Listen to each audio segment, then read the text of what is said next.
स्वागत है आप सभी लोगों का मेरे चैनल साइंस और टेक्नोलॉजी में। मैं अनुपम विपुल आप सभी लोगों का स्वागत करता हूं आज की शो साइंस थर्सडे में। आज हम लोग बात करेंगे एलजी टू फ्यूल एक्सट्रैक्शन कैसे होता है, उसके प्रोसीजर्स का रफ आइडिया लेते हैं। तो मैं बार बार बोलता हूँ कि सीवीड एक काफ़ी बढ़िया फ्यूल है। तो बात है कि उसकी ज़रूरत क्या है? ज़रूरत यह है कि पूरी दुनिया को क्लीन फ्यूल चाहिए। इलेक्ट्रिक से आपका जेट प्लेन नहीं चलने वाला, चाहे कुछ भी कर लीजिए। ना ही ट्रक ढंग से चल पाएगा और मतलब और कोई अल्टरनेटिव नहीं। हमें एक लिक्विड फ्यूल चाहिए, और liquid as in room temperature liquid, ऐसा नहीं कि भैया क्रायोजेनिक करो तो वो लिक्विड रहे, वैसा कुछ चाहिए। और सबसे बेस्ट ऑप्शन है बायोफ्यूल। लेकिन प्रॉब्लम था कि हम लोग प्लांट बेस्ड बायोफ्यूल बनाएँ, और ये बहुत पहले की बात कर रहा हूँ, रूडोल्फ डीजल के टाइम की बात कर रहा हूँ, ये बात कर रहा हूँ हेनरी फोर्ड के टाइम की। बायोडीज़ल बनाए, लेकिन वो उसमें एक गड़बड़ था कि हम लोग वो लैंड वेस्ट चल रहे थे। यानी समझिए मार्क 1 प्रोजेक्ट था, उतना सक्सेसफुल नहीं था, क्योंकि उसमें सबसे बड़ा प्रॉब्लम हुआ, जैसे कि आप एथेनॉल देख लें, कॉर्न बेस देख लें, शुगर केन बेस देख लें, ये सब में सबसे बड़ा प्रॉब्लम क्या था कि ये स्ट्रेस डालता है फर्टाइल लैंड और फ्रेश वाटर पे। दोनों हमारे पास लिमिटेड है, हमारे पास अनंत फ्रेश वाटर नहीं है, ना ही फर्टाइल लैंड है कि खाना रोपने के जगह पे आप उसमें ये फ्यूल उगाने लगे। और इसीलिए मतलब बायोफ्यूल का बहुत खराब रेपुटेशन हो गया उसके चलते, क्योंकि मतलब आप हर किसान बोलता है अरे बायोफ्यूल पे सब्सिडी मिल रहा है, हम उसे लगाते हैं। देखते थे खाने की सप्लाई कम हो गई, तो अब खाना का दाम बढ़ गया, तो भैया फ्यूल का आप करोगे क्या अगर खाना नहीं रहे तो? तो वही रहता है कि इसीलिए बायोफ्यूल का बहुत खराब रेपुटेशन आया, क्योंकि और इसीलिए एथेनॉल से काफ़ी लोग डरते हैं। और बात सही भी है कि अगर मतलब गवर्नमेंट कहता है ना कि हम एथेनॉल को सब्सिडाइज कर देंगे या कुछ है, देखते-देखते सारे किसान मतलब बोले कि ये धान-उन रोपे, आप आराम से शुगर केन डाल दो। कॉन्टेक्स्ट वही होता है कि हमें थोड़ा अवेयर रहना पड़ेगा कि लैंड नहीं इस्तेमाल कर सकते बायोफ्यूल बनाने के लिए। बायोफ्यूल बेस्ट टेक्नोलॉजी है, लेकिन लैंड नहीं इस्तेमाल कर सकते। तो सबसे बेस्ट ऑप्शन क्या है तब? तब हमारा सबसे बेस्ट ऑप्शन आता है एलजी। एलजी इसलिए सबसे बेस्ट है कि उसका स्पीड और यील्ड दोनों बहुत ज़्यादा है। स्पीड का मतलब होता है कि आपने रोपा, कितने दिन के बाद आपको उससे आउटपुट मिलेगा, ये दिनों में नापा जाता है, ना कि महीनों में, ना कि सालों में, दिनों में नापा जाता है। यील्ड कितना अमाउंट में देगा, ये भी भरपुष्ट होता है। ये एक सिंपल एग्जांपल है, जैसे अगर आप कोकोनट ऑयल निकालते हैं तो कितना मिलता है, 270 मतलब 287 गैलन्स ऑफ ऑयल पर एकड़ पर ईयर, रफली मानिए। तो ये ऐसे करके सारे देख लीजिए, चाहे सनफ्लावर हो जाए, सोयाबीन हो जाए, हेम्प हो जाए, पीनट हो जाए। रूडोल्फ डीजल के टाइम में पीनट ऑयल इस्तेमाल किया जाता था। तो अगर पीनट के वास्ते पे चलते हैं तो आपको रफली अराउंड 113 मिलता है। अब यही अगर आप एलजी जाते हैं तो सबसे खराब प्रोजेक्शन भी है, वो जाता है 5000 gallon of oil per year per hectare से लेके 20,000 पर ईयर पर हेक्टेयर तक चला जाता है। तो समझते हैं स्पीड और यील्ड में कोई ऑप्शन नहीं है। तो आपको बोले ना जट्रोफा से कर रहे हैं, ये कर रहे हैं, वो कर रहे हैं, नहीं सर, सिर्फ वीड फूक रहा है। रियल लाइफ में कोई भी प्लांट एल्गी के लेवल पे नहीं आ सकता। क्यों? क्योंकि प्लांट को ग्रेविटी से लड़ना होता है। एल्गी पानी में तैरता रहता है, उसे ग्रेविटी से लड़ना ही नहीं है। उसे प्लांट मतलब बहुत सारा सेल्यूलोज बनाने की जरूरत ही नहीं पड़ती। वो चिल आदमी है, चिल, उसे भाई हम ग्रेविटी से कोई टेंशन नहीं, हम फ्लो करते हैं। तो उसका बहुत सारा स्ट्रक्चरल ये मतलब समझिए इंटीग्रिटी की रिक्वायरमेंट खत्म हो जाती है। तो उतने ही सोलर एनर्जी में वो बहुत ज़्यादा यूज़फुल चीज़ बना लेता है। और रहा बात सरफेस एरिया के मामले में, समुद्र में सरफेस एरिया की कमी नहीं है, समुद्र में पानी की भी कमी नहीं है, और सीवीड बायोफ्यूल उसी से बनाया जाता है। और रहा बात कि आपको किसी भी चीज़ में चेंज करने की ज़रूरत, चाहे वो स्पाइस जेट हो, चाहे आबू धाबी का जेट हो, कोई चेंज करने की ज़रूरत नहीं है। तेल निकालिए, डालिए, सब में तेल उड़ाइए, कोई टेंशन नहीं है। कोई भी चीज़ चेंज नहीं करना पड़ेगा। कोई भी चीज़ आपको हम ये रिसर्च करेंगे, उसमें 20,000 करोड़ लगाएँगे, फिर 50,000 करोड़ का नौटंकी करेंगे, 60,000 करोड़ का चूना लगाएँगे, वो सब नहीं। शांति से है हमारे पास, वही काम करता है, दिमाग नहीं लगाना है। तो बायोफ्यूल है, मतलब फिजिक्स है, सब चीज़ है, बस हम गलती कर दिए कि गलती भी क्या कहें, उसे कहिए मार्क 1 प्रोडक्ट था कि मतलब हमने ट्राई किया, रूडोल्फ डीजल ने नींव रखा, हेनरी फोर्ड उसे इम्प्रूव किए, इन सबों ने नींव रखा और उसे हम लोग आगे ले जाने की जगह पे छोड़ दिए कि भैया ठीक है, वहाँ से वो लोग गाड़ी आगे बढ़ाते, आगे बढ़ो ना सर, वहाँ छोड़ क्यों दिया और फिर बोल रहे कि नहीं उतना अच्छा है। अरे आगे बढ़ो, समुद्र की तरफ पहलो, जमीन पे कौन बोल रहा है तुमको बनाने के लिए? इसलिए कई बार सुनने के बाद कि अरे सर जट्रोफा से बना सकते हैं। भाई उसका यील्ड देखें कितना मतलब गैलन वो देगा पर साल पर हेक्टेयर, ऑलमोस्ट जीरो होता है कंपेयर टू एलजी के कंपेयर में। तो वही समझिए। और हाँ बात, एलजी समुद्र में होता है, समुद्र में आपको कोई बोलता है 100 स्क्वायर किलोमीटर का एरिया खा जाओ, पता भी नहीं चलेगा। वो इतना कम एरिया है कि इंडिया का नेशनल बॉर्डर, मतलब एक होता है नेशनल, एक होता है इंटरनेशनल बॉर्डर। इंटरनेशनल बॉर्डर में बात उत करना पड़ता है आपको दूसरे देशों के साथ। नेशनल बॉर्डर में आपको कोई पूछेगा भी नहीं, वो आपकी डिपार्टमेंट है। हम लोग उसी के अंदर ही रहेंगे, खपत भी नहीं होगा, पता नहीं चलेगा किसी को। तो ये बात समझना जरूरी, इसीलिए बात करता हूँ फिजिक्स लेवल पे ये सबसे बेस्ट ऑप्शन है। और आपका कोई भी चीज़ का ये नहीं हो वो ये इन्वेंट करना है, नहीं सर जी, जो है काम कर रहा है बल्ले बल्ले, कोई टेंशन नहीं है। तो अब आते हैं बायोलॉजी के लेवल पे कि हो क्या रहा है। तो हो ये रहा है कि हमें चाहिए क्या, हाइड्रोकार्बन चेन चाहिए। हम लोग क्या चाहते हैं? ये चाहते हैं, जिसे कहते हैं methane, ethane, propane, butane, pentane, hexane, heptane, octane. Octane इसीलिए आप सुनते हैं ना ऑक्टेन फ्यूल, वो वही ऑक्टेन से आता है। ऑक्टेन आता है गैसोलीन के अंदर, यानी कि पेट्रोल के अंदर। फिर ऐसे नीचे जाते जाइए, नीचे जाते जब आप ट्राइकेन ट्राइडेकेन हाँ C13 के आसपास में आने लगते हैं तो आप किरोसिन रेंज में जाते हैं। किरोसिन होता है आपका जेट फ्यूल और रॉकेट फ्यूल, जो आप लोग देखते हैं JP1। किरोसिन को लीजिए, रिफाइन कीजिए तो उसे JP1 बनता है। JP1 को लीजिए, रिफाइन कीजिए, फिल्टर कीजिए तो उसे बनता है RP1, rocket propellant 1, jet propellant 1। वो होता है किरोसिन के कैटेगरी में। वो आता है आपका अराउंड C13 से लेकर C15 तक का, वो आपका किरोसिन का बैड हो गया। काफ़ी बम बम ताकत रहता है। उससे भी बम बम ताकत चाहिए तो आप उससे भी नीचे आइए, अराउंड C15 से लेकर C18 तक का रेंज में आप आते हैं डीजल फ्यूल पे। ये सबसे पावरफुल होता है। अब इसके नीचे अब आप पेट्रोलियम प्रोडक्ट पे आ रहे हैं। क्या इसका यूज़ होता है फ्यूल के तौर पे? हाँ, मतलब ये अब इस्तेमाल होता है मरीन इंजन्स में, जहाँ पे आप लिटरली बंकर ऑयल जिसे कहा जाता है या मरीन फ्यूल कहते हैं, बस सबका अलग-अलग नाम है। उसका नाम कोई फिक्स नहीं है। जैसे मैं डीज़ल बोलता हूँ, फिक्स है, हर पूरी दुनिया में डीज़ल फिक्स है। वैसा उस तरह का नहीं है, लेकिन वो बंकर फ्यूल हेवी ऑयल होता है बेसिकली, उसे जलाया जाता है। मतलब ऑलमोस्ट लगेगा कि लुब्रिकेशन ऑयल जैसा है, और कुछ-कुछ केसेस में ऑयल इतने गाढ़े होते हैं कि 100 डिग्री तक गर्म करना पड़ता है, तब जाके तो वो पंप हो सकता है। अगर पंप गर्म नहीं करेंगे तो पंप भी नहीं कर पाएँगे, पत्थर जैसा जाम हो जाएगा। तो ये हम लोग को चाहिए, हाइड्रोकार्बन का चेन चाहिए। क्यों ये चाहिए? The best energy carrying capacity रखता है, यानी कि आपका 1 लीटर का मैं जगह दूँ, 1 लीटर में ये कितना ऊम्फ, कितना एनर्जी ले जा सकेगा, सबसे बम बम होता है। कोई और चीज़ अर्थ के एटमॉस्फेयर में इससे बेटर नहीं आ सकता, जब तक आप न्यूक्लियर में नहीं चल जाए। तो ठीक है, हमें चाहिए क्या? हमें चाहिए, आपको हाइड्रोजन चाहिए और कार्बन चाहिए, वही चाहिए ना, CH चाहिए हमें। तो आपको पानी मिल रहा है, समुद्र में क्या है? समुद्र में पानी है। पानी में क्या है? H2O, H2O से आपको क्या मिलेगा? हाइड्रोजन मिलेगा। फिर आपको कार्बन चाहिए भाई, कार्बन बाँधे बिना काम कैसे होगा? तो कार्बन कहाँ से मिलेगा? कार्बन आपको मिलेगा कार्बन डाइऑक्साइड से। तो आपके पास कार्बन मिल रहा है कार्बन डाइऑक्साइड से, हाइड्रोजन से मिल रहा है आपको पानी से। तो बाद में तक ये सब जोड़ कैसे देंगे? क्योंकि ये सब एक्सोथर्मिक रिएक्शन करता है, यानी कि एनर्जी डंप करता है बाहर। यानी एनर्जी डालना पड़ेगा तभी वो बंधेगा। Energy can not be created not destroyed. तो वो एनर्जी कहाँ से आएगी सर? वो एनर्जी आएगी सूरज से। आपको उस पे टैक्स नहीं देना है, वो फ्री का आ रहा है, लोड नहीं लेना है, और उसके लिए आपको फसल भी नहीं रोपना है, वो बस लाइक छोड़ दीजिए खाली एरिया में, वो कर देते हैं। तो यही है कोर रीज़न, कहाँ पे क्या हो रहा है, मेन है पानी खप रहा है। और रहा बात कि क्या पानी खत्म हो जाएगा समुद्र का? नहीं, क्यों? क्योंकि जैसे आप जलाएँगे आउटपुट वही होगा, फिर से आप कार्बन डाइऑक्साइड बनाओगे, फिर से आप वाटर वेपर निकलेगा। तो आपका इंजन जो चलता है उससे आउटपुट पाइप जो निकल रहा है उससे क्या निकल रहा है? उससे वाटर वेपर और कार्बन डाइऑक्साइड निकल रहा है। आप अगला फसल जब रोपेंगे, मतलब सीवीड का अगला फसल जब आप चलाएँगे, वो फिर से अब्ज़ॉर्ब कर लेगा। तो ये हो जाएगा जिसे हम लोग कहते हैं कार्बन न्यूट्रल, यानी कि यार ना तो ऐड कर रहा है ना सब्ट्रैक्ट कर रहा है, जैसे कि हर लिविंग ऑर्गेनिज़्म करता है। जैसे कि आप कार्बन डाइऑक्साइड छोड़ रहे हो, उससे प्लांट को कोई प्रॉब्लम नहीं है, क्योंकि एल्गी है, अभी ही एल्गी है जो समुद्र में उसको एब्जॉर्ब कर लेगा कार्बन डाइऑक्साइड और उसके बदले कार्बन रिलीज करेगा। ये साइकिल चलता रहता है कुदरत में। हम लोग बस साइकिल बिगाड़ दिए क्योंकि साइड से हम लोग पंच कर दिए उसमें कि भैया हम एक काम करो, जमीन के नीचे से तेल निकाल के इसमें कार्बन डाइऑक्साइड डाल दो, वो अनबैलेंस कर दिया। वही दिक्कत है। हमें कार्बन डाइऑक्साइड से प्रॉब्लम नहीं है, कार्बन डाइऑक्साइड का अनबैलेंस से प्रॉब्लम है। तो ये साइकिल वहीं से कर रहा है। इसीलिए कोर लेवल पे समझिए कि हाइड्रोजन आपको मिल रहा है वाटर से, और कार्बन मिल रहा है कार्बन डाइऑक्साइड से। एनर्जी मिल रही है सन से, इसीलिए इसको आप कितना भी बड़ा करना चाहे कर सकते हैं। कोई हाइड्रोजन वाला लिमिट नहीं है, ये नहीं है, वो नहीं, जितना चाहें उतना कर सकते हैं। पूरा अमेरिका को आप चलाना चाहे चला सकते हैं। तो बात है कि एलजी में है ऐसा क्या जिसके पीछे सब लोग भागते हैं? एलजी में है जिसे हम लोग कहते हैं लिपिड्स। तो अगर आप लोग बहुत अच्छे से बायोलॉजी पढ़े होंगे, मैं तो नहीं पढ़ा हूँ, तो आप लोग को पता होगा लिपिड्स होता क्या है। तो बस वही समझिए कि अगर आप 100 ग्राम लेते हैं एल्गी का मांस लेते हैं, तो उसमें कितना लिपिड है वो काफ़ी हाईएस्ट है। और मैं भी बोला कि इसमें लिपिड क्यों है, बाकी किसी में क्यों नहीं? भाई बोला बाकी सारे प्लांट्स हैं, वो लड़ाई झगड़ा करते हैं ग्रेविटी से, और ये भाई फ्लोट करता रहता है। कोई टेंशन नहीं सर, हम फ्लोट कर रहे हैं, काहे लोड लेंगे? तो बहुत अच्छा इसमें लिपिड मिलता है। अब यही समझिए कि लिपिड से बना क्या होता है सेल में, मतलब एलजी तो चाहे तो आप सिंगल सेल तक जा सकते हैं। तो एलजी में होता क्या है? ये जो आप सेल्युलर वॉल का स्ट्रक्चर देख रहे हैं, ये बना होता है लिपिड से, और बहुत सारे और कंपोनेंट भी ये रहते हैं। और समझिए सेल एनर्जी स्टोर कैसे करता है, सेल्युलर लेवल पे एनर्जी कैसे स्टोर की जाती है? लिपिड्स बना के। ऑब्वियसली लिपिड्स के पूरा कैटेगरी है, मतलब लिपिड्स का एक तो ये डायग्राम भी हो सकता है, कई सारे और भी होते हैं। तो लिपिड्स ही बनाता है सेल, अपने आप को फिजिकली बनाने के लिए और अपने आप को एनर्जाइज करने के लिए करता है। बस हम लोग वो निकाल लेते हैं एंड में। ठीक है? और इसका बाकी सारा एलिमेंट्स का कंजम्पशन बहुत कम होता है, जैसे कि फॉस्फर। क्या ऐसा है कि एलजी बिना फॉस्फर चल सकता है? एकदम नहीं। कोई भी लाइफ फॉर्म बिना फॉस्फर के नहीं चलेगा। बस बहुत कम होगा, यानी कि अगर आप फसल लगा रहे हैं, कितना किलोग्राम वो खाएगा पर लीटर ऑफ बायोफ्यूल वर्सेस यहाँ पे कितना खाएगा, ये बहुत कम होता है। बहुत बहुत कम होता है। और लिपिड्स का सबसे बड़ा इंपॉर्टेंट बात ये होता है, वो इनसॉल्युबल इन वाटर होता है। तो बोले भैया पानी में तो बहुत चीज़ नहीं मिलता है, जैसे कि तेल।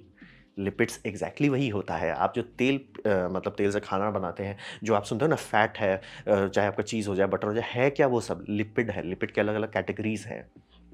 और इसीलिए देखिए ऑयल जलता है, इसीलिए देखिए रूडोल्फ डीजल वही ऑयल लेके उस ऑयल डीजल इंजन बनाया।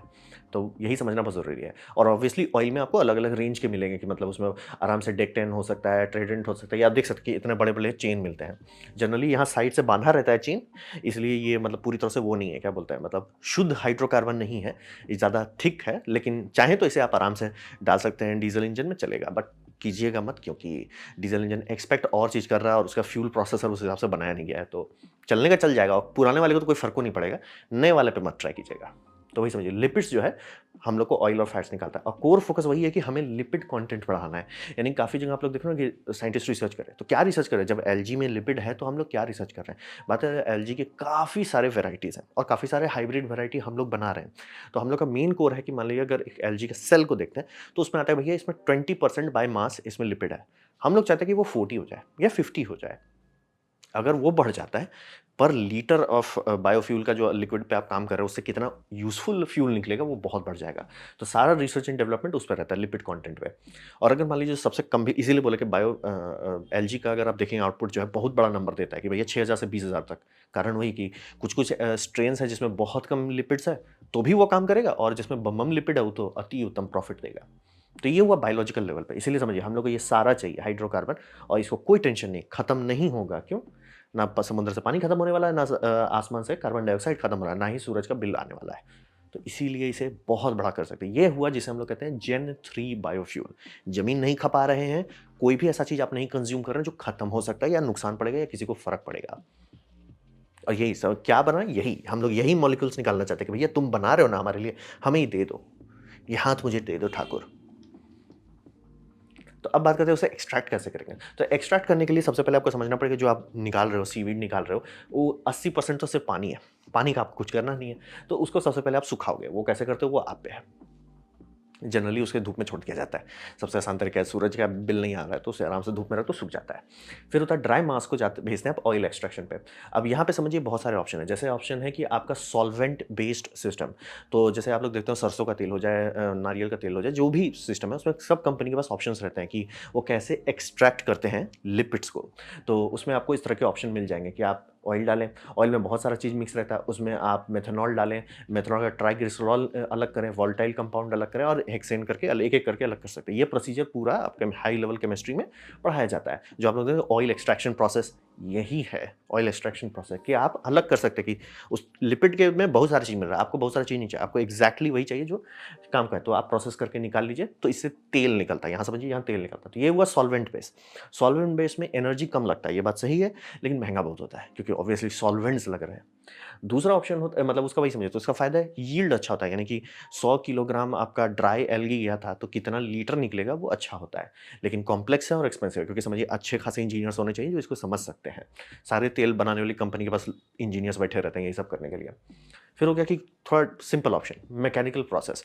मैंने भैया उसे निचोड़ दो, ज़्यादा दिमाग लगाओ ही मत, निचोड़ दो। क्यों? हम लोग वैसे ही ना तेल निकालते आ रहे हैं। अभी तक जितने भी चीज़ का आप तेल देख रहे हैं, 100 साल से हम लोग बना रहे हैं तेल। कहाँ से आ जा रहा है तेल? बस वही है, उसे ऐसे प्रेस में डाल के क्रैंक कर देते हैं। मतलब ये स्क्रू क्रैंक रहता है, वो स्क्रू पुश करते जाता है, सारा लिक्विड बाहर आ जाता है और सॉलिड वेस्ट बाहर निकल जाता है। और बाय द वे ये सॉलिड वेस्ट अभी के टाइम में लोग यूज़ करते हैं, ये हम यूज़ नहीं कर सकते क्योंकि इसे वापस हमें समुद्र में डालना पड़ेगा। अगर वैसा नहीं किए, समुद्र डिप्लीटेड हो जाएगा, क्योंकि समझिए हाइड्रोकार्बन की कमी नहीं है, लेकिन बाकी सारी चीज़ हो जैसे आपका फॉस्फोर हो जाए, ये सब हो जाए, वो सब कम पड़ने लगेगा। ट्रेस एलिमेंट हो जाए, नाइट्रोजन हो जाए, ये सब कम होने लगेगा। तो इसीलिए ये जो निकल रहा है वेस्ट, उसे वापस समुद्र में डालना है कि भैया तुम साइकिल करते रहो, हमें बस वही करना है, साइकिल करो। सोलर एनर्जी हमें केमिकल एनर्जी में बांध के दे दो, बाकी चीज़ हम लौटा देंगे, ताकि ये साइकिल चलता रहे। मैकेनिकल ऑप्शन काफ़ी अच्छा यील्ड देता है, अराउंड कहा जाता है 70% यूज़फुल निकाल लेता है। सिंपल है, लेकिन सस्ता भी है। एनर्जी थोड़ा ज़्यादा करवा, मतलब आपका बम-बम मोटर होने चाहिए सबको निकालने के लिए, लेकिन सिंपल ऑप्शन है। तो ये 2 ऑप्शंस होते हैं, या तो सॉल्वेंट बेस्ड करें या तो आप मतलब मैकेनिकल करें। अब आपके पास ऑयल आता है, यूज़फुल फ्यूल नहीं आया, ऑयल आया। क्या ये ऑयल किसी में यूज़ हो सकता है? हाँ, मतलब मरीन डीज़ल इंजन में आप डाल सकते हो, तो कुछ भी लग जाएगा, उसको फ़र्क भी नहीं पड़ेगा। उसमें आप यूज़ कर सकते हैं, लेकिन अगर ऐसे आप गाड़ी चलाना चाहते हैं, जेट प्लेन चलाना, तो वो काम नहीं करेगा। तो ये हुआ एक्सट्रैक्शन। एक्सट्रैक्शन के बाद आता है प्रोसेसिंग। तो प्रोसेसिंग ये समझिए कि ऑयल को यूज़फुल बनाने में, कि बस मेरे पास एक तेल है जिसे आप किसी को भी बेच सकें, तो उसके लिए आपको चाहिए लिपिड्स से हाइड्रोकार्बन निकाल। लिपिड्स में क्या है? हाइड्रोकार्बन है, आपको बस उसको तोड़-तोड़ के निकालते जाना है कि भैया तुम लिपिड्स के फॉर्मेट में मत रहो, हमें हाइड्रोकार्बन तोड़-तोड़ के दे दो। अब यहाँ पे आपके पास खूब सारे ऑप्शन हैं और ये सब ऑप्शन अलग-अलग आउटपुट देते हैं, तो आप डिसाइड करो। इसीलिए आपको कई सारे वीडियो देखेंगे, उसमें बोलेगा हम एलजी से मीथेन निकाल रहे हैं, कुछ लोग बोलेंगे हम एलजी से एथेनॉल निकाल रहे हैं, कुछ लोग बोलेंगे हम एलजी से क्रूड ऑयल निकाल रहे हैं। आप कन्फ्यूज़ हैं भाई कैसे निकल रहा है सब चीज़? बात है कौन-सा प्रोसेस इस्तेमाल करते हैं, वो आप पे है। तो प्रोसेस एक ठो होता है ट्राई सेंट्रीफ्यूग भगवान जाने केमिस्ट्री में किसमें नाम देते हैं भाई लोग। ट्रांससेंट्रीफिकेशन मैंने नीचे वीडियो दे दिया है, घर में लोग कैसे करते हैं, बट भगवान जाने नाम क्या है। पायरोलिसिस ये मुझे पता है, कुकिंग करने का है। माइक्रो इमल्शन करके है, बहुत सारे प्रोसेस हैं और आपको चूज़ करने को मिलेगा कि आप क्या चाहते हैं। एथेनॉल चाहते हैं, पता नहीं क्यों चाहेगा, लेकिन मान लीजिए चाहते हैं तो निकाल सकते हैं। क्रूड ऑयल बम बम है, बायोडीजल अति बम बम। क्रूड ऑयल बम बम इसलिए नहीं बोल रहा हूँ क्योंकि क्रूड ऑयल का मतलब ज़्यादा यूज़ है नहीं, आप घुमा फिरा के फ्यूल नहीं निकाल रहे हैं, सीधे बायोडीजल निकालिए। क्रूड ऑयल हमें धरती देती है, फिर उसमें हम प्रोसेस करते हैं, तो फालतू का क्रूड ऑयल क्यों करें। लेकिन हाँ, कुछ लोगों का कि अगर हम लोग क्रूड ऑयल निकालते हैं तो बहुत सारे लुब्रिकेशन प्रोडक्ट्स जो हो गए, जैसे कोई इंजन ऑयल जो आप सुनते हैं वो सब हो जाए, फिर आपका ये हो जाए क्या बोलते हैं प्लास्टिक्स हो जाए, फिर आपका टारपीन हो जाए, बहुत सारा चीज़ है जो मतलब क्रूड ऑयल का नीचे वाला मतलब अराउंड समझिए C20 से नीचे वाले सीरीज तक में जो सबसे हैवी फ्यूल होता है वो होता है C70। और मान लीजिए C70 तक आपको जाना है तो वो सबका कुछ फ़ायदा किया जा सकता है। जैसे कि बिस्मथ और एस्फॉल्ट जो हो गया, बिटुमेन बिटुमेन बिस्मथ क्यों बोल रहा हूँ, बिटुमेन और एस्फॉल्ट जो हो गया वो आता है आपका C70 से ऊपर का। तो मान लीजिए रोड बनाना का तो ज़रूरत पड़ेगा ही, तो वो इस्तेमाल आप कर सकते हैं। तो ये आप पे डिपेंड करता है कि मतलब आपके कंट्री में डिपार्टमेंट है, रिक्वायरमेंट है कि ये सब निकालो, तो आप क्रूड ऑयल निकालोगे उससे प्रोसेस करके। अगर है कि भैया प्रोसेस आप तो ऐसे समझिए ऑयल को आप पका रहे हो एक तौर से। आप ऑयल को अपने हिसाब से डिसाइड करोगे, देखो भैया हम तो आग से पकाएँ, जैसे हम खाना पकाते हैं, या तो आप ऐसा कर सकते हो कि इसमें सॉल्वेंट डाल के कि भैया हम तुम्हें तोड़ दें, तो सॉल्वेंट वाले में होता है कि glycerine as a side product निकल जाता है। कुछ लोगों के लिए सही है क्योंकि ग्लिसरीन का साबुन में इस्तेमाल होता है, उसका ऐसे ही डिमांड है, तो वो साइड प्रोडक्ट निकल रहा है। कुछ लोग कहें नहीं देखो उसमें आप कुछ भी नहीं डालना चाहते हो, आप चाहते हो कि भाई पूरा मैकेनिकल प्रोसेस रहे, केमिस्ट्री-वेमिस्ट्री का टेंशन नहीं रहे, पूरा मैकेनिकल रहे ताकि कोई भी चीज़ कंज्यूमेबल ना रहे, कि भैया अब खपत हो रहा है। नहीं, आप चाहते हो कि सिर्फ़ तेल निकले और कुछ खपत ना हो, तो आप मैकेनिकल पायरोलिसिस प्रोसेस इस्तेमाल कर सकते हैं और उसके हिसाब से आपको आउटपुट मिलेगा। और हर का अपना फ़ायदा, अपना नुकसान है। मतलब किसी में यील्ड अच्छा है, किसी में आउटपुट अच्छा है, किसी में क्वालिटी बम बम मिला। जैसे क्रूड ऑयल से बेटर क्या है? और क्रूड ऑयल का फ़ायदा ये है, मान लीजिए जैसे इंडिया में बहुत सारी जगह है जहाँ रिफाइनरीज़ हैं जो क्रूड ऑयल को प्रोसेस करते हैं। भारत का अपना क्रूड ऑयल बहुत कम है, लेकिन बाहर से क्रूड ऑयल आता है, उसे हम लोग प्रोसेस करते हैं। तो वो सब प्लांट को आपको बंद करने का भी ज़रूरत नहीं रहेगा। आपको रहेगा भैया देखो हम एल्गी को बना ले रहे हैं, उसे क्रूड ऑयल में बना, ये सारे प्लांट्स को आप दे दो, ये भैया तुम इसको बाकी जो करना है करो, हमें लोड नहीं लेना है। और आउटपुट एग्ज़ैक्टली वही निकलेगा जो नॉर्मल नेचुरल क्रूड ऑयल से होता है। मतलब नेचर भी वही कर रहा है, हम लोग बस शॉर्टकट में निपटा रहे हैं और कार्बन न्यूट्रल रख रहे हैं। तो ये हुआ प्रोसेसिंग। पायरोलिसिस कर सकते हैं। मैंने ये वीडियो दे दिया, प्लीज़ देख लीजिए अगर आपको एग्ज़ैक्टली जानना है। घर में आप बना सकते हैं बायोडीज़ल कुकिंग ऑयल से, अगर आप ट्राई करना चाहते हैं, और वो आप पुराने गाड़ी में चला सकते हैं। बात है मॉडर्न फ्यूल इंजेक्टर बहुत नौटंकी करता है, इसलिए पुराने वाले में ही बोल रहा हूँ कि चला सकते हैं। तो ये हुआ प्रोसेसिंग कि तब आपके पास पहले तेल निकाले, फिर तेल को यूज़फुल फ्यूल में बदले, अब आपके पास पूरा आ गया है। अब बात करते हैं प्रॉब्लम क्या है, जब ये इतना अच्छा साउंड करता है कि हाँ, कोई समस्या नहीं है, तो क्यों हर कोई इस पे नहीं कूद रहा है? तो बात है कि साइंस क्लियर है, ठीक है? साइंस पे यहाँ कोई नहीं, मैं हमेशा बोलता हूँ ना कि फिज़िक्स, इंजीनियरिंग, इकोनॉमिक्स, फिज़िक्स बोल रहा है भैया बम बम बायोफ्यूल के सिवा कुछ नहीं है, कुछ है ही नहीं। कोई और ऑप्शन है ही नहीं। जो आपको कोई भी बोल रहा है ना कि मैं ये कर दूँगा, वो कर दूँगा, नहीं सर वो भी ठुक रहा है, कुछ नहीं किया जा सकता। फिज़िक्स फिक्स्ड है, टेस्टेड है, नोन है। और ऐसा क्या है मतलब हाइड्रोकार्बन में सबसे बड़ा बात है एनर्जी डेंसिटी है, और दूसरी बात ये है फ्यूल में क्या है कि वो नेचर को नुकसान नहीं करेगा, वो कार्बन न्यूट्रल रहेगा। और इमिशंस जो होता है, काफ़ी लोग का इमिशंस होगा, वो भी बहुत कम होगा। क्यों? क्योंकि आप सल्फर नहीं डाल रहे हो उसमें। ज़मीन के अंदर से आप क्रूड ऑयल निकालते हैं तो उसमें सल्फर मतलब बहुत मिक्सअप रहता है, मर्करी रहता है, वो सब नहीं रहेगा, तो वो सब इमिशंस में आएंगे ही नहीं, क्योंकि आप डालोगे नहीं तो वो निकल कहाँ से जाएगा। तो इमिशंस भी काफ़ी कम होगा। और रहा बात की जैसे काफ़ी लोग को हुलूलू लगता है कि हाइड्रोजन करके, तो हाइड्रोजन को फिजिक्स लेवल पे आते हैं। लिक्विड हाइड्रोजन अगर आप लेते हैं तो उसका आउटपुट आपको मिलता है 8.5 मेगाजूल पर लीटर। मतलब उससे ज़्यादा एनर्जी आप नहीं निकाल सकते। और रहा बात की वो लिक्विड हाइड्रोजन, आपको पता है ऑलमोस्ट एब्सोल्यूट जीरो का टेम्परेचर डिमांड करता है, लिक्विड में रखना पड़ेगा, नहीं किया जा सकता, प्रैक्टिकल है ही नहीं किसी भी मामले में। और प्लस अगर उससे जेट चलाए भी, जेट सिर्फ एयरपोर्ट से मतलब रनवे से टेक ऑफ करेगा, थोड़ा देर हवा में रहेगा, उसके बाद बोले भाई फ्यूल खत्म हो गया, नीचे लैंड कर जाओ। और आर्मी इसे 1950 में जेट चला के देख चुकी है। बोल रहे हैं एनर्जी है ही नहीं, 8.5 मेगाजूल है ही नहीं। फिर कुछ लोगों को भूत काटता है, अमोनिया से कर देंगे। पहली बात, अमोनिया टॉक्सिक है, लेकिन हाँ, उसका ये है कि थोड़े से ही प्रेशर वेसल में आप अमोनिया काफ़ी अच्छी मात्रा में लिक्विड रख सकते हैं, क्योंकि रूम टेम्परेचर तो बॉयल कर जाएगा। तो 11.5 मेगाजूल पर लीटर आता है, अच्छा है। लेकिन उसे अगर आप बायोफ्यूल से कंपेयर करते हैं, तो बायोफ्यूल में आपको चूज़ करने को मिलता है कि भैया आपको कितना चाहिए, 34.7 मेगाजूल पर लीटर से 36.9 मेगाजूल पर लीटर। आपको बोला सी सीरीज़ का आपको सब मिल रहा है, C15 से मिल रहा है, C20 तक मिल रहा है। आप डिसाइड करो सर आपको कितना चाहिए। अब आप देख सकते हैं अंतर, कन्वर्शन एफिशिएंसी भी लगाई है। जैसे कि हाइड्रोजन से कैसे बोइंग ट्राई कर रहा है जेट इंजन चलाने का, कि लेगा इंजन में डालेगा एग्जॉस्ट करेगा। 1950 में क्या कहते हैं, यही क्या कहता आर्मी का था कि जैसे यूट्यूब प्लेन जब बनाया गया था, बहुत हाई एल्टीट्यूड पे जाता था। अब आता है उस एल्टीट्यूड पे इंजन फ्लेम आउट हो जाता था कि भैया जल ही नहीं पाता था तेल। तो वहाँ पे काफ़ी लोग ट्राई किए थे, हाइड्रोजन आया, काम करता था, बस बात था कि ट्रेल बनाता था और प्लस उतना दूर नहीं रहता, उनको दो दो फ्यूल कैरी करना पड़ता था। कि मेन आप ये समझो, आपका नॉर्मल JP1 का इस्तेमाल करके आप टेक ऑफ करो, सब चीज़ करो, और जब फाइनल हाई एल्टीट्यूड जाना है तब हाइड्रोजन में शिफ्ट करो और हाई एल्टीट्यूड जाओ, और कुछ देर में फ्यूल खत्म हो जाएगा। तो हिसाब वही रहता है कि ट्राई सब चीज़ किया गया है, और हिसाब वही आता है कि कुछ भी बायोफ्यूल को नहीं छू सकता, क्योंकि ये फिजिक्स वाली बात बहुत इंपॉर्टेंट है, और वही समझना बहुत जरूरी है कि लिक्विड हाइड्रोजन भी उतना एफिशिएंट नहीं है, और दूसरी बात, लिक्विड हाइड्रोजन आप कैरी भी नहीं कर सकते आराम से, क्योंकि बॉयल ऑफ होता है। मतलब बोइंग वाले डिजाइन में ही देखिए कि 4 टैंक है, उसमें एक बॉयल ऑफ पाइप दिया हुआ है पीछे कि भैया लीक करता ही रहेगा, कुछ देर आप छोड़ देंगे रनवे पे, तो खत्म हो गया सर, गैस खत्म, फिर से लिक्विड हाइड्रोजन डालो। इसीलिए सोचिए, रॉकेट में जब हम लोग डालते हैं लिक्विड हाइड्रोजन, लॉन्च से पहले भरना पड़ता है। आप भर के छोड़ नहीं सकते, केरोसिन नहीं है कि भर के छोड़ दो, हाँ भाई ठीक है कोई टेंशन नहीं है। तो बात है कि मैं कह रहा हूँ, तो क्या इंजीनियर्स करते हैं ये? दूसरा लोग जिनको दुनिया का समझ नहीं है, उनको लगता है कि भैया इंजीनियर्स काम कर रहे हैं तो सही है। जैसे मैं लाइनस टेक टिप्स का काफ़ी बड़ा फैन हूँ, उसने भी बोल दिया था हाइपरलूप इंजीनियर्स काम कर रहे हैं, तो those engineers don't know physics. उनको पता है, मैं 100 प्रॉब्लम बताऊंगा ना, वो 10,000 प्रॉब्लम बता देंगे, तो वो काम क्यों कर रहे हैं?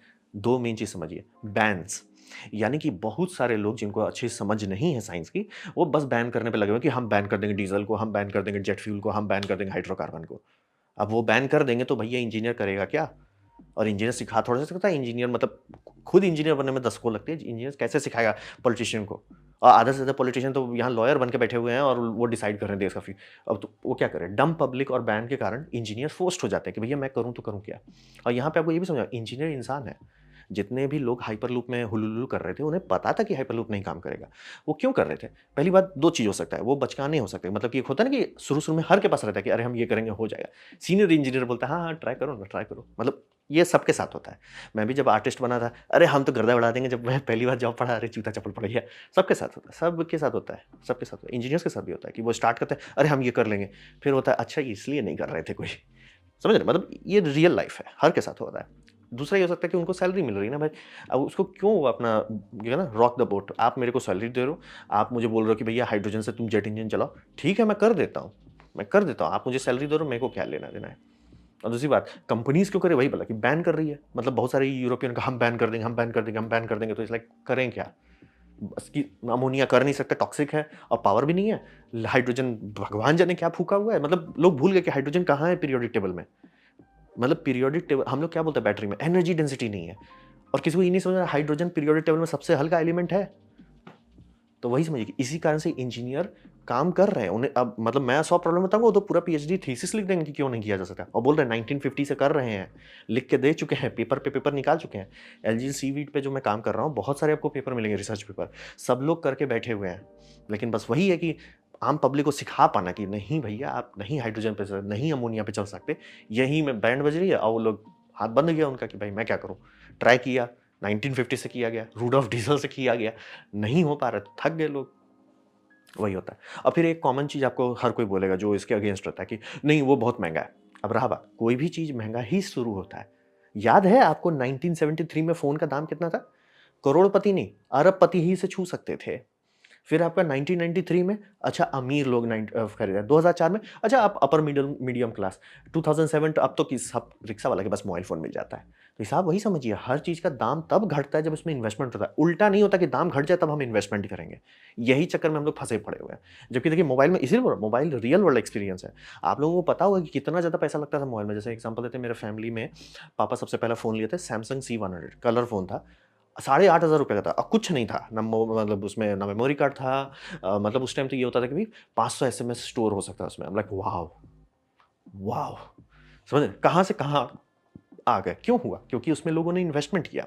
अब आपको दूसरा एग्ज़ाम्पल देते हैं, जो लोग कहते हैं सोलर सोलर नहीं कर सकते, क्योंकि सोलर महँगा है। अब रहा बात कि सोलर स्टार्टिंग में सब लोग यही रोते थे। अराउंड आप लीजिए 2010 में सोलर का पर किलोवाट कितना डॉलर लगता था या पर किलोवाट कितना रुपया लगता था, वो मैं यहाँ इंडिया, चाइना, यूएसए सबका बता रहा हूँ, सब देश का देखिए बहुत महँगा था।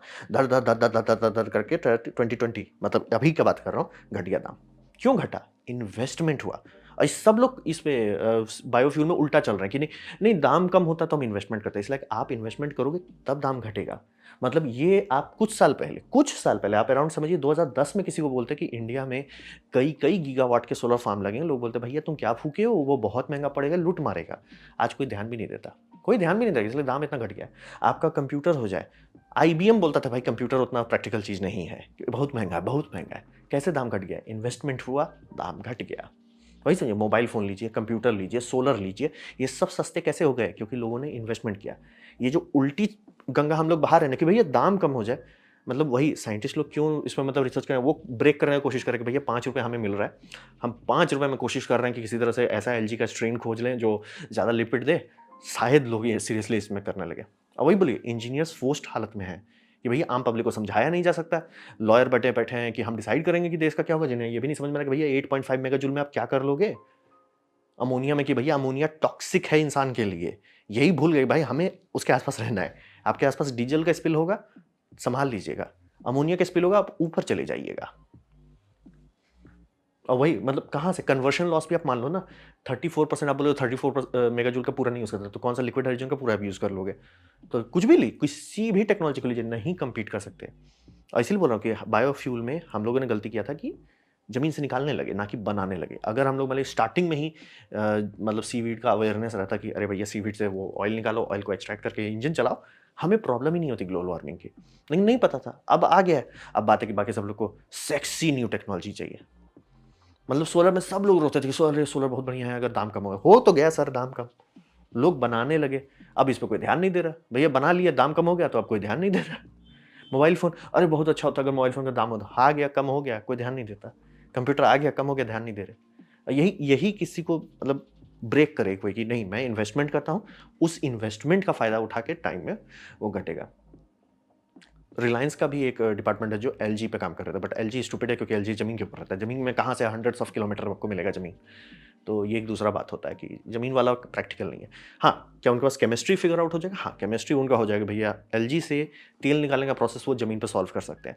लेकिन एलजी उगाने का जगह हमेशा समुद्र होना चाहिए, वो वहीं पे आप 100 स्क्वायर किलोमीटर से तक का एरिया ले जा सकते हो या 10,000 स्क्वायर किलोमीटर का आपको जगह चाहिए वो लगेगा। बोले 10,000 किलोमीटर कहाँ से मिलेगा? भाई सरफेस एरिया के मामले में 70% इस पृथ्वी का सिर्फ समुंदर है, कोई नहीं रहता। पॉइंट नीमो में अगर सोलर ये बना दिया जाए, क्या बोलते हैं सीवीड फार्म बनाया जाए, किसी को दिखेगा भी नहीं और पूरा दुनिया का क्रूड ऑयल का सप्लाई पूरा हो जाएगा। लेकिन हाँ, वो सैटेलाइट से दिखेगा कि भैया ये पूरा जगह काला हो गया है। तो ये यही प्रॉब्लम है कि ये बात पे मूर्ख मत बनिए, वो इंजीनियर्स क्यों कर रहा है? उनके हाथ बांध दोगे तो वो क्या करेंगे? उन पे आप बोल दोगे हम लॉ लगा देंगे, डीजल बैन कर देंगे, तो क्या करेंगे? वो क्या करें? आप खुद ही सोचो कि वो क्या करेंगे? उन्हें पता है कि नहीं कुछ हाइड्रोजन कर सकता, नहीं अमोनिया कर सकता। रूडोल्फ डीजल को भी पता था, लेकिन आप क्या करें? अब आपको खुजली हो गई है तो खुजलाओ।